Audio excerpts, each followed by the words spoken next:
Hello, beer world. Welcome to another Thunderhead video. I am Brian Jeffries, the current brewer at Thunderhead Brewing, and this guy right here is Thunderhead. His name is Trevor Schaben. He started Thunderhead Brewing in 1999.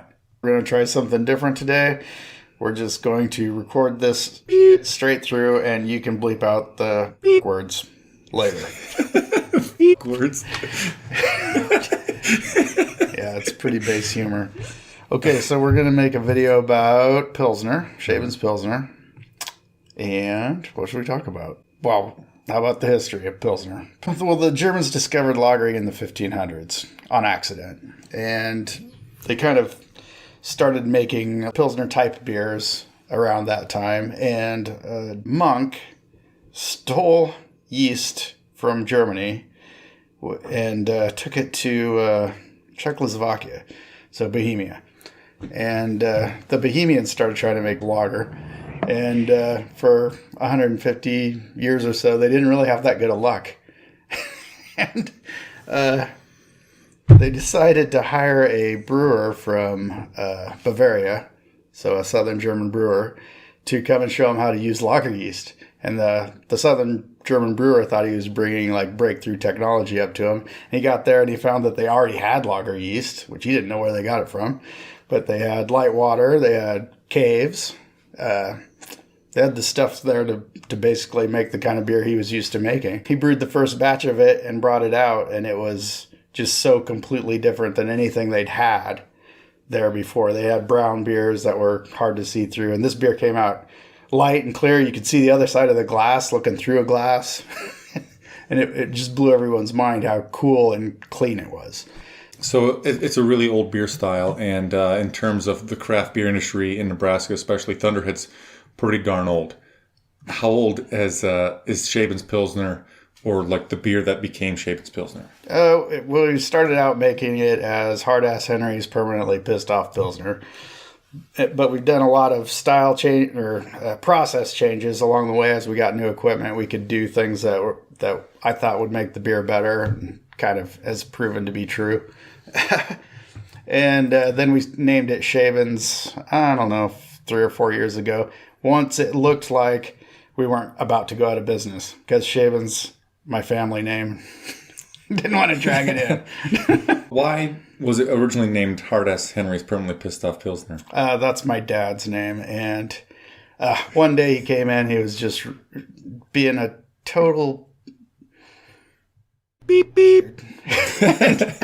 I don't know. I don't remember why. He was mad about something. And he was flipping me some crap. And that beer was going on tap that day. And I just named it that out of spite. But he liked it. So it stuck for a long time. Also, a reason to use Schabens on it is it historically ties in. Because southern Germany, Bavaria, was originally Swabia, Swabia. And that's also the reason the region that invented Pilsner, pretty much. And this Pilsner, we try to make it as much like a Southern German style Pilsner as we can. So in 2019, you won a bronze medal at the Great American Beer Festival in the American Lager category, even though you make this beer as a German style lager. What makes it a German style lager versus an American lager? We won it in the American Lager / Pilsner category. So, okay, sorry. But what makes it German style, if you're making a lager, no matter where you're making it, at some point it's German style, because they came up with it. So we're all kind of copying versions of German beer in the Pilsner world. And ours is especially German style because we do a decoction with the mash, which is just to make the sugar simpler. But the decoction has a specific taste, and I like it. and it's traditional. And then we also use Hallertau, which over the last 20 years I've really started to like Hallertau hops. And it's a traditional hop in a Southern German style Pilsner. And recently we've just added horizontal conditioning tanks. We've made this beer lots of different ways, and there's cheaper ways to make it, but what we're on to now, I think, is it's the best way to make it that I can think of anyway. If we think of something else, we'll make it that way. What's the benefit of putting it in a horizontal conditioning tank versus a traditional 30-barrel bright tank? When a lager lagers, it just means that it sits cold. But the point of it is you want it to sit cold on a yeast bed. And if you turn it sideways, your yeast bed is really long, so you have more surface area for the beer to age as it ages on lager yeast, which is to pull sulfur back inside of the yeast cell.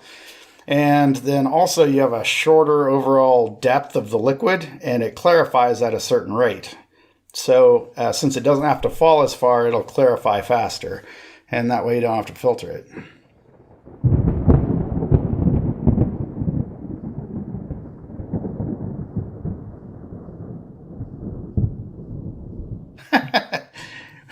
Should probably mention that it did get third place at the Great American Beer Festival, so it's okay to drink it out of a can.